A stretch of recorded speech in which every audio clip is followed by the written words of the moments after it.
Hello Heisters, it's Cobra here, back with another tier list, and today it is none other than a Heist tier list. I've done one when the game came out, originally about 9 months ago, but my opinion, and probably yours too, has changed much since then, along with 4 new heists that came out since then. And also my older tier list is super outdated, I mean look at those ratings. But before we start, I'd like to mention the criteria I'm going off of. By no particular order, the first one is how fun the heist is, for stealth and loud separately. The objectives of the heist, also can it be done efficiently solo, loud and stealth, etc. Lastly, there are 2 things I'd like to mention.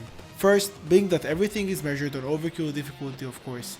And the second being a reminder to all players that solo mode grants double money as of right now, and I would mention it on screen when I'm showing footage of heists that I've completed solo, so there is no unfair advantage. Starting off with 99 boxes. All I'm gonna say is, it's good that we got it out of the way first. 99 boxes is without a single shred of doubt the worst heist in Payday 3. Let me explain. First of all, it's not fun at all. The objectives are hard and repetitive, such as grinding circles in open areas, the entire major part of the map being a secure area, which leads to you barely being able to sprint, needing 2 QR codes that are only available on guard phones, which makes restarting a huge pain in the ass to deal with. And for loud, needing to wait ages for the thermite to be dropped twice, and still needing to do circles while being constantly harassed by respawning snipers, tons of cop spawns that swarm you from every angle, and open areas with no cover, along with the major loot of the heist forcing you to sprint across hordes of cops just to secure it in time, or else it fucking degrades. Make this heist a huge piece of unfun shit.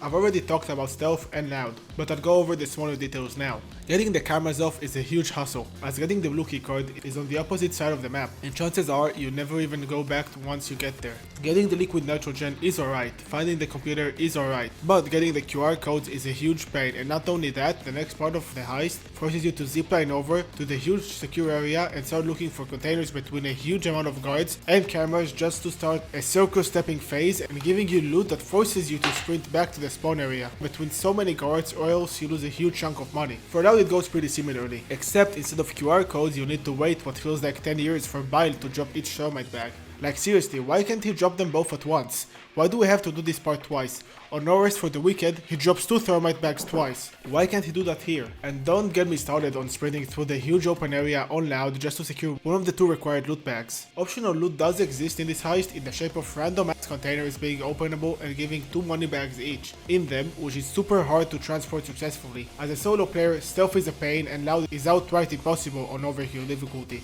If you do manage to get all the loot, there is a pretty solid payout, and the XP gain is very high, but regardless of that, 99 boxes remains as Payday 3's worst heist, an obvious D tier. Our next heist is Cook-Off, a Payday 2 classic, which is my personal favorite Payday 2 loud heist. What a shame they managed to make it worse in this one, starting with Shade's unclear orders of cooking. She just sometimes doesn't say the second line, confirming or denying her first line, which is a huge problem for longer runs. The heist is also not infinite anymore, which makes sense for how Payday 3 works, but hinders what made the heist special in Payday 2. It's not all bad though, the garage is a nice addition, and being able to further cook meth to the point it's blue and worth more is a really neat upgrade. This heist can be stealthed, and I'm pretty sure everyone knows how it works, but I'll go over how it works quickly. You spawn in, grab ingredients from nearby sheds, inside the house and below the house, and listen to Shade on how to cook batches of meth. Very simple. This heist just doesn't work well on Payday 3 and we need major changes to improve and return to its former glory, but for me it lost its charm. The heist is still pretty fun because it's cook-off, and who doesn't like holding out with their friends in an abandoned house cooking meth and shooting cops, but that brings me to the next criteria, which is how efficient it is solo,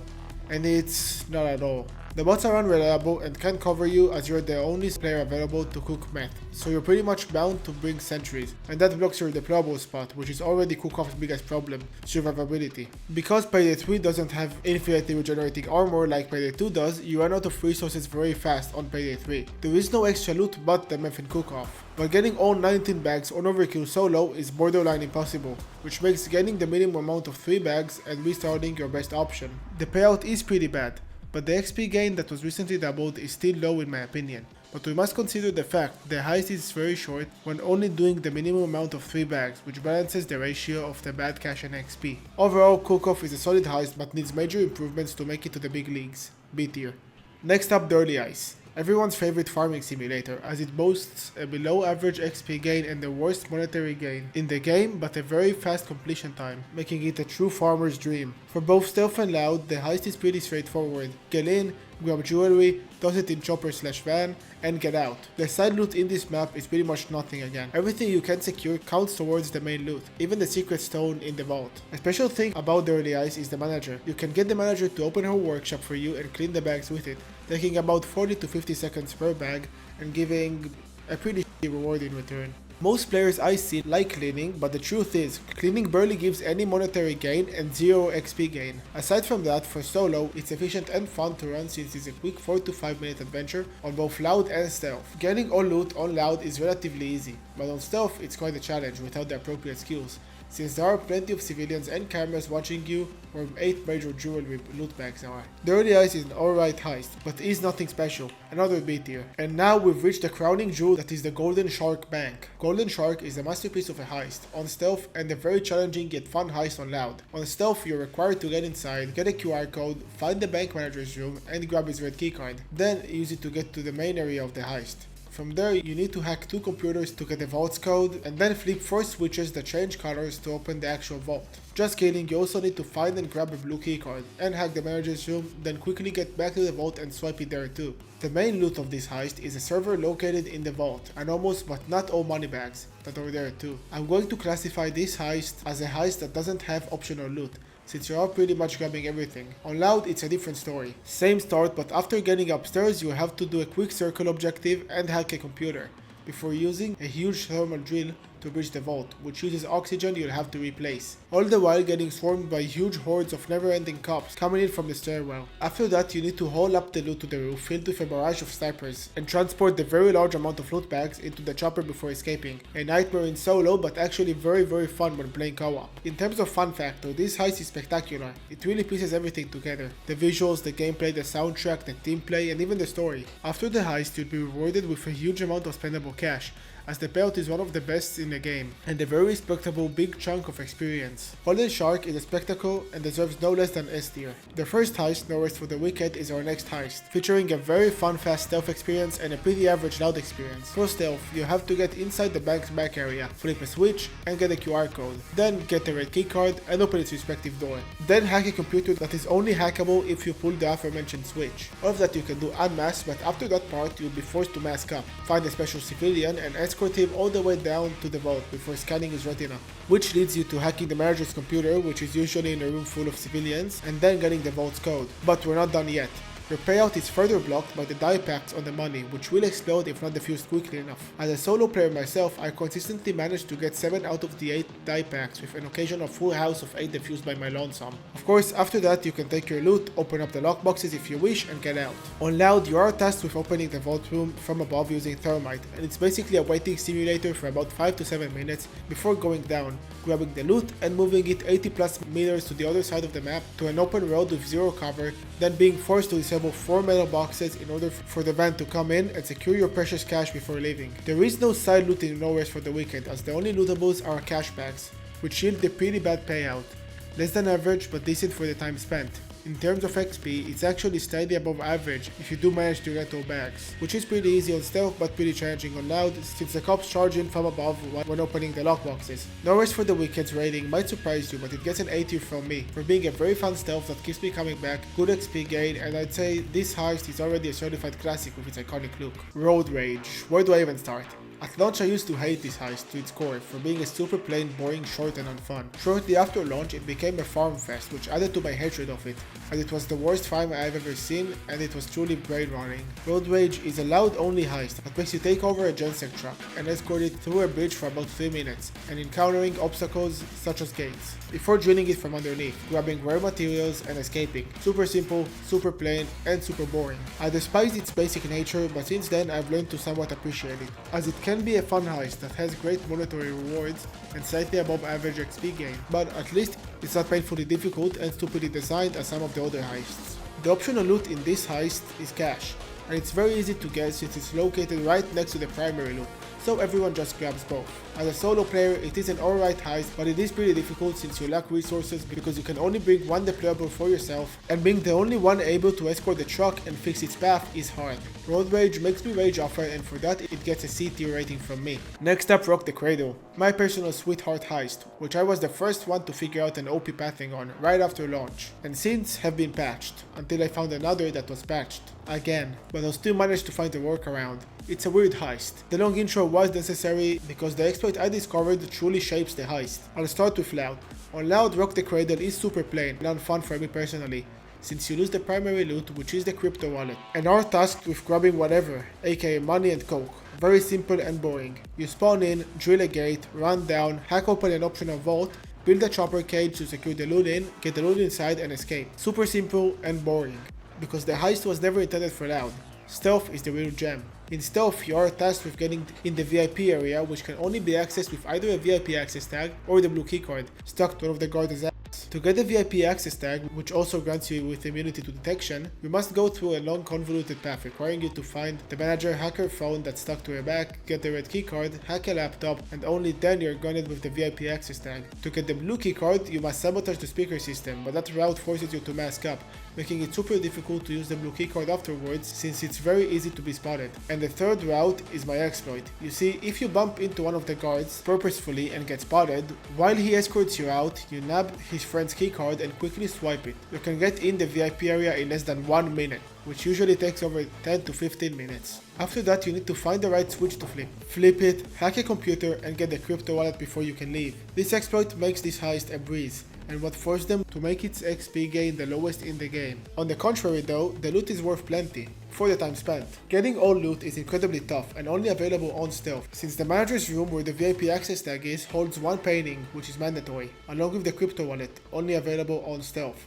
The rest of the loot is scattered all around the downstairs area, next to the train, in the vault, in the manager's room, everywhere. For solo players, this heist can be done in less than 3 minutes provided you use my exploit, which is also the fastest way to earn weapon XP in the game. Unfortunately for Rock the Cradle, Loud is super disappointing, which really hinders its total score. Along with very bad XP, earns it a B tier spot. Under the Surface is a very controversial heist. An art gallery filled with lasers, paintings, statues, and most importantly QR codes is probably the most hated heist in the game due to the absurd amount of bags in it. Secret painting that is impossible to get with less than 3 players, being very long, and more I'll elaborate on. But first, let's start with Loud. Loud on Under the Surface is very straightforward. Get in, grab the required paintings, and get out. To get the required paintings, you need to first hack the manager's computer to find out which exhibitions hold the 2 Vicario paintings and which exhibition has the correct Umaladet painting. You can start by grabbing the downstairs required painting, which is always known. But the big issue with this heist is the circles. You don't have to do a circle step once, you have to do it twice,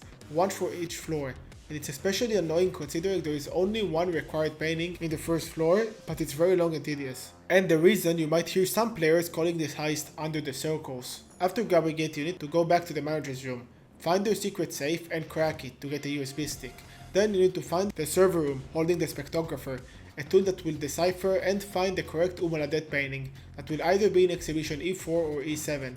And then insert your USB into them and grab them. You also need to find out the correct Vicario paintings by using your UV light on them and seeing dried blood. After getting those 4 paintings, you're free to go. Very tedious, very long, and not really worth it. For Stealth, you have to do the exact same thing, but every exhibition is filled with lasers on the floor, walls, and drones above you, which makes it very easy to fail and having to restart, which is very frustrating. Getting all loot on Stealth is a fit for the greatest, while on Loud it's achievable pretty easily. For a solo player, Stealth is simple enough, and Loud is also alright.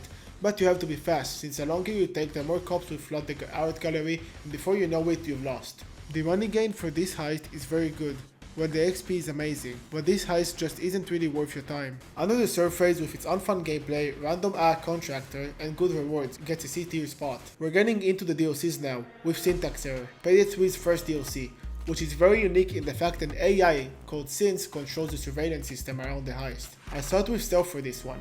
In Stealth, all you're tasked with doing is find the downstairs code and disable the metal detector if you wish. Then go down and find the red keycard to unlock both red keycard rooms and hack the computer to find which server rooms hold the right servers. Grab them and scan them to get the big bad loot bag that you can quickly secure and leave. On Loud, it's a whole different story. Hack your way downstairs and shut down sins, which is easier said than done. Then scan the servers, grab your big bad loot bag and explode your way into a nearby park, where you'll have to secure the area and escape with a chopper. The optional loot for this heist are all of the other servers, that you don't need to scan, which there's a lot of. And you can actually grab Sins and bring him with you as the last optional loot bag. That also means you cannot get all loot on stealth, which makes for a very weak XP gain and a low payout. If you do manage to get all bags, the XP gain is great, and the payout is the highest in the game, which is definitely worth your while. As a solo player, stealth is very easy, as I've mentioned before, and loud is difficult but manageable if you're competent and only going for acquired loot. Another bit I forgot to mention is you can't get all loot on solo loud, where you need at least 2 players in order to get sins, which also hurts this heist. Lastly, in terms of fun factor, this heist is a fun stealth quickie and a loud wailing simulator when getting all bags, but it's not that bad. Stealth is definitely more fun though. Syntax Error lands in the B tier between the early Heist and Rock the Cradle. Touch the Sky was the final heist in Payday 3's main story on launch, and served as a decent finale, where you raid Mason Laurent's mansion for an SSD drive. This time I'll start with loud. Once you spawn in, you are required to open Mason's room, which holds the vault. Using circles again unfortunately, but before you do that, it is highly recommendable you grab Mason himself and hide him as you need him for later. After finding the vault by moving books around, you need Bile to drop your thermite bag and use it to open a room that holds a red keycard. Breach it, grab the keycard and head upstairs to Mason's safe room and unlock it. If you brought Mason along, good job. You've saved yourself 3 minutes of drilling, and you can now get the vault code. Once in the vault, you'll find another freaking vault. Well, actually it's a safe that holds the required SSD drive. After cracking it, go back to his safe room and decrypt it before calling Bile back and escaping. The side loot available is 2 money and 2 coke bags in the safe room, along with 7 bags of jewelry in the vault itself, which are pretty easy to get. For stealth, the game forces you to mask up right away and find the lead guard, which holds a QR code for the red keycard door. Hack his ass, which is super infuriating if I may add, as his spawn is completely random and hacking his phone is a pain. But after that, you can proceed to get the red keycard, open the safe room, and now you need Mason. Once you reach that point, a guy with very expensive whiskey will enter the mansion. That person will also have a VIP access tag on him, so if you're playing with an unmasked friend, he can grab that to get detection immunity. You need to grab a poison bottle from one of the bathrooms and pour it into the whiskey before Mason drinks it, and when he goes to the bathroom, you can grab him and bring him to open the safe room,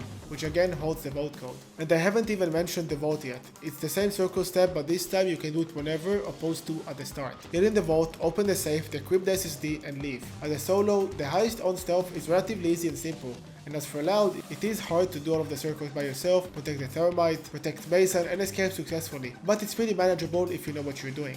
The heist is fun, at least for me. It has awesome visuals, great atmosphere, and serves as a great conclusion to the start of Payday 3. As for the money and XP, both are slightly above average, which is great as it's a medium length heist with a decent payout and XP gain, making it a jack of all trades. Touch the Sky gets an impressive A tier spot. For our final 2 heists, we have Turbet Station to start with. Now, as a Payday 2 player, I don't like Murky Station, its predecessor, that much, but I was willing to give this abysmal heist a try, only to find out they made the guards be able to spot the hacking and replace the thermite objective with a QR code and the blowtorch objective with a fucking timed hack you need a person for. This heist can only be done in stealth, and goes as follows. 2 of the 4 train carts have the mandatory loot, which forgive me, I don't even remember what it is. I literally played this heist for the footage, for the first time in months, and it was incredibly dull. Anyways, each cart can be unlocked in one of 4 ways. A QR code located in one of the civilians, a red keycard, a person that you need to scan his retina in order to start a timed hack and open the laser train cart, and a hard drive. 2 of those are alright,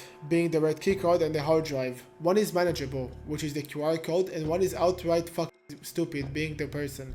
It's legitimately such a bad design choice. Adding to that, the entire heist is filled with drones, and is one big secure area, which limits you a lot. And the secondary loot is scattered in the 2 other train cards, which forces you to open all 4 for all loot. In the downstairs part of the map, which forces you to go down and start looking for it, as there's only 1 to 3 bags down there, and it's just so poorly balanced.